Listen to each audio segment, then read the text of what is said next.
share ko lang, kanina nagalit na naman ako. Normally, hindi naman ako tipo lagi nagagalit. But there are times na whenever napipikon ako, I wanted to really tell it out. Shout to the whole world that I'm pikon, nagagalit ako. Pero I know for a fact that hindi acceptable yon. Kasi parang wala yan, na-identify na ako as laging nagsisimba, ganyan. You know what? Just wanted to share kanina lang. Medyo napikon lang ako kasi gusto ko, tumawid ako. And I asked the help of our guardia dito sa subdivision instead of asking the help of yung barangay tanod. Kasi yung mga barangay tanod, alam nyo, not all of them are matulungin. Ang function nila, yung sa part ng subdivision namin is to help people cross the street. I think yun ang isa sa mga function. Siguro, I still have to also check with ChatGPT ano pa talagang function ng mga barangay tanod. So kanina bumili ako ng egg and I told the barangay tanod, isa kapitbahay pa namin, sabi ko, excuse me, sandali lang, no, pasensya na kayo ha, hindi ko nahihingi yung tulong nyo na itawid ako. Kasi nakakahiya naman sa inyo. Nakakahiya sa inyo dahil maistorbo kayo sa pagtulog. Yung isa natutulog, yung isa scroll over the phone, parang wala lang. And I got really upset, no, dito sa subdivision namin. Naglagay sila ng pedestrian lane. Naglagay ng pedestrian lane sa parang intersection ng binutasan kasi nila yung the subdivision used to be, hindi naman very exclusive, hindi naman to high-end na subdivision. But the thing is, ang ginawa nila, binutasan so that yung mga, I think sasakyan galing sa Southville can just pass. And ewan ko ba?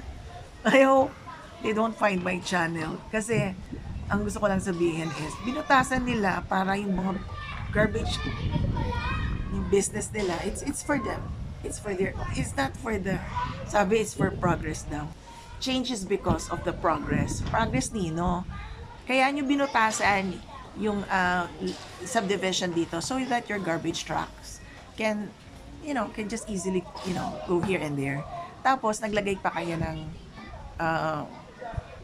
dahil binutasan nyo na nga, so mayroon na silang access sa roads papunta doon sa Southville. Ay, nanggigigil ako. Oh yes, nanggigigil ako sobra.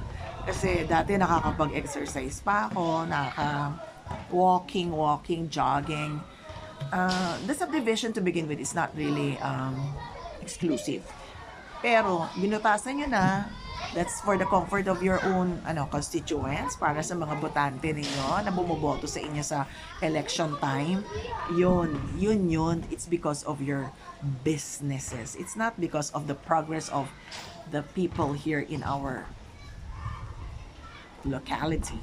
And better not to tell them where I'm from kasi I just hope that they don't find my channel. Kasi eto, aminin ko. Kasi pag nanggigigil ako, I really have to let it out. Ito yung time na I cannot use other platform kasi syempre, di ba? Yun na yun. Syempre, nakalagay yung pangalan mo doon sa platform. Eto, hindi ko pangalan. Mas nagigil lang ako sa mga barangay tanod.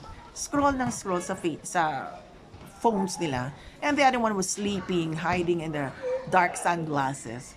Ako minsan sarcastic talaga ako. Lagi ko sinabi ko, pasensya na kayo ha. Hindi na ako hihingi ng tulong sa inyo. Nakakahiya naman kasi na maistorbo kayo. No? Yung isa natutulong. Pero sabi ko, and then I was asking, kasi I was buying, hindi naman 1 crate of eggs. Parang 3 missing to be 1 crate. Diba? 1 crate, 30 pieces. So sabi ko, 27 lang.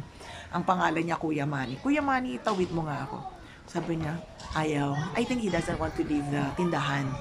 Baka ma-point ang story niya siguro.